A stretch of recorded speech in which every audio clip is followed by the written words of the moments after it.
Hello বন্ধুরা, আসসালামু আলাইকুম। মিতু রান্নার চ্যানেলে সবাইকে স্বাগত। আজকের রেসিপি নারকেলের ভাজা পুলি পিঠা।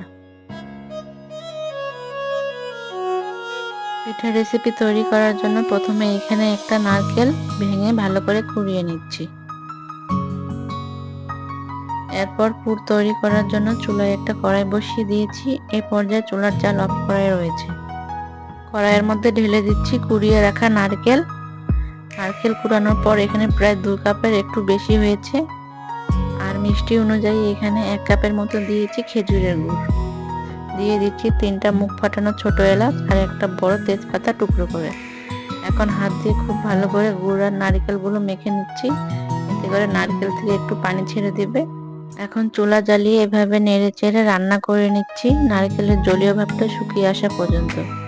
যখন নারকেল আর গুড়ের মধ্যে এরকম পাক চলে আসবে, সে পর্যায়ে এসে এখানে চুলার জালটাকে অফ করে দিচ্ছি। এর থেকে আর বেশি রান্না করব না। এখন এর মধ্যে দিয়ে দিচ্ছি উঁচু উঁচু করে 2 চামচ গুঁড়ো দুধ। আর এই কাজটা চুলা অফ করে করতে হবে। এখন গুঁড়ো দুধ পুরের সাথে খুব ভালো করে নেড়ে চেড়ে মিশিয়ে নিয়ে নামিয়ে একটা সাইডে রেখে দিচ্ছি।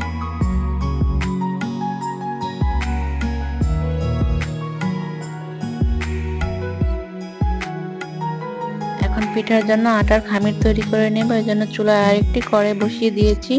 কড়াইয়ের মধ্যে দিয়ে দিচ্ছি 2 বাটি পানি। এখন পরিমাণ মতো লবণ দিয়ে ঢাকনা দিয়ে ঢেকে পানি খুব ভালো করে ফুটিয়ে নিয়েছি।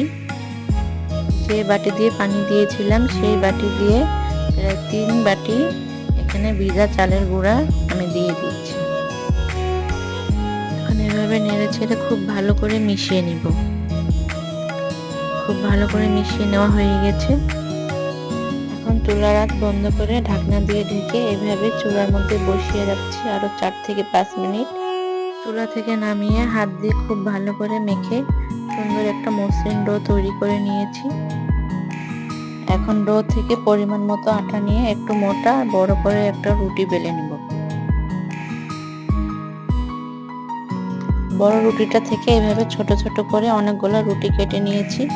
আর রুটিটা প্রায় এরকম একটু মোটা করে কেটে নিয়েছি। এখন রুটির মাঝখানে নারকেলের পুরটা দিয়ে দিচ্ছি। আর ঠান্ডা হওয়ার পর অনেকটাই আঠালো হয়ে গেছে পুরটা। এখন এইভাবে ভাঁজ দিয়ে মুখ দুটোকে বন্ধ করে নিচ্ছি। এখন হাত দিয়ে এভাবে চেপে চেপে একটা ডিজাইন তৈরি করে নিচ্ছি।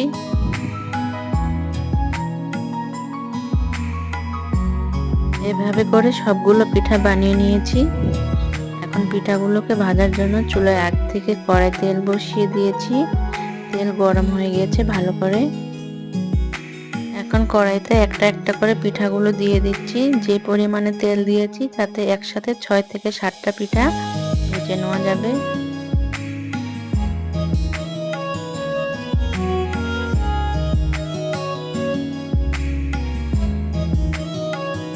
আট থেকে 10 মিনিট সময় নিয়ে পিঠাগুলোকে এইভাবে উল্টে পাল্টে নেড়ে চেড়ে হালকা লালচে কালার করে ভেজে নিয়েছি। এখন তেল থেকে ছেঁকে পিঠাগুলোকে তুলে নেব। সবগুলো পিঠা এভাবে ভেজে নিয়েছি। তৈরি হয়ে গেল মজাদার নারকেলের পুর দিয়ে ভাজা পুলির রেসিপি। আশা করছি রেসিপিটা ভালো লেগেছে। আজকের ভিডিও এখানেই শেষ করছি। সবাই ভালো থাকবেন, সুস্থ থাকবেন। আল্লাহ হাফেজ।